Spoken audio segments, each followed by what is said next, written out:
Okay mga guys. So duty na pod nako. It's Saturday, then duty na pod. So this is my afternoon's duty be like. Na may butong. So timplahan nato og kuan, tulawan sa nato ihang sabaw. So timplahan nato siya og gatas para mulami ang butong nga with sabaw.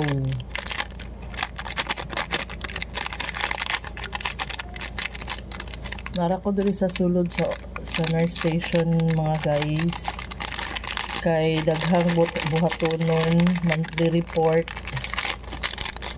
Ay human na day ko na-pass na day na send na day na ako sa Google Drive, no, ang report, mga requirements sa ang accomplishment report. So karon dili na ko mo lakaw asa-asa pa magtipok-tipok nga mag-snack. Para ko diri sa nurse station og nagbutang ko og milk aning butong.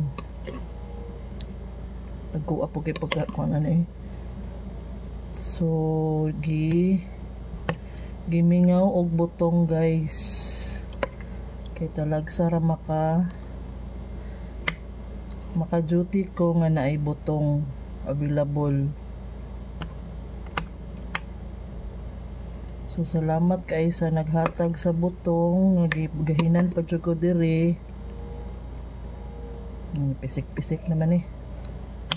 So wala mo good may table guys ba sa amo ang kuan. Na may table before, then kuan man gigamit naman siya. So diri ra ko aning dapit sa may computer. So kuan ba siya kay mga piksan ba no ang keyboard ana. So sige lang, pag sweldo palit mi diri og table para na pud may area for kuan kanang magkaon sa amo ang lunch, dinner, or kung dili man mo ato sa silong sa amo ang cafeteria gyud. Ug dili ra gyud may kidaghan mig buhaton, no, daghan pag kanang sulaton, daghan pag i-prepare. So dili na lang gyud mi sa sulod sa nurse station. So may gyud nang night table. Pero diri careful lang kaayo nga dili mayabo. So okay na. Timpla na nako siya guys, na melt na iyang milk. So wala sugar na ni kay na naman tamis naman ng milk. Lami. Sige guys, bye. Makaon sa ko.